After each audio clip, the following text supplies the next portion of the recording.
Servair a souhaité mobiliser toutes les compétences et les ressources pour prendre soin des salariés de l'entreprise. Depuis de nombreuses années, nous nous appuyons sur notre comité scientifique, un groupe d'experts qui nous conseille en matière de santé au travail en particulier. Avec également les services de médecine du travail, ils nous aident à bien comprendre la Covid et mettre en œuvre les mesures de prévention indispensables. Soyons tous solidaires et responsables, prenons soin de nous et de nos collègues. Officiellement, en Europe, la pandémie qui nous atteint est apparue au début de l'année 2020, disons le début du mois de janvier, peut-être même la fin décembre. Mais si on regarde ce qui s'est passé en Chine initialement, ça peut remonter probablement à quelques mois avant, disons octobre ou novembre 2019. Alors ces gestes barrières sont tout à fait fondamentaux pour essayer de se protéger contre une infection à transmission respiratoire. Alors c'est d'abord le port du masque. Le port du masque est essentiel. Il est nécessaire de le porter dans différentes circonstances et en particulier dans les lieux qui sont confinés où le risque de transmission est important.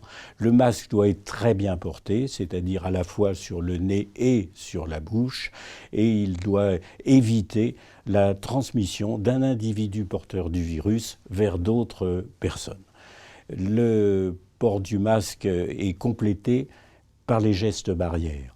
Les deux sont nécessaires. Le port du masque ne dispense pas bien évidemment des gestes barrières, mais les gestes barrières peuvent aussi être associés au port du masque. Et ces gestes barrières, c'est d'abord la distanciation entre les personnes.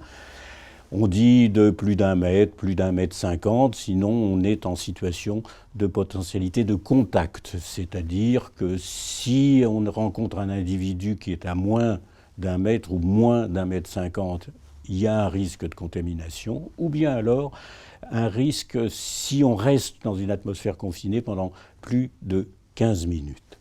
Ces gestes de distanciation, ça veut dire également d'éviter, malheureusement, les embrassades, se serrer la main.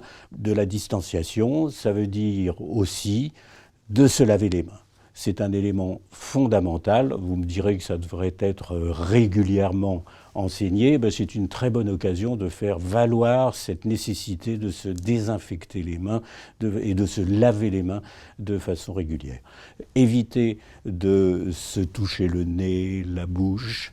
Et puis, ça veut dire aussi éternuer ou tousser en se mettant dans le coude et de ne plus le faire dans les mains pour éviter, encore une fois, de se transmettre par les mains.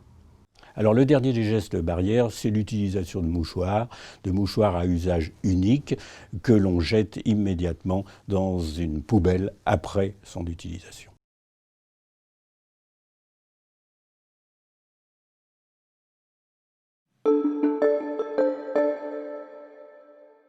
Lorsqu'apparaissent des symptômes qui sont susceptibles d'être compatibles avec une infection à coronavirus 19 débutante, il est impératif de s'isoler, de faire en sorte, en respectant tous les gestes barrières et le port du masque que l'on a défini, d'éviter de contaminer les personnes qui sont autour de vous.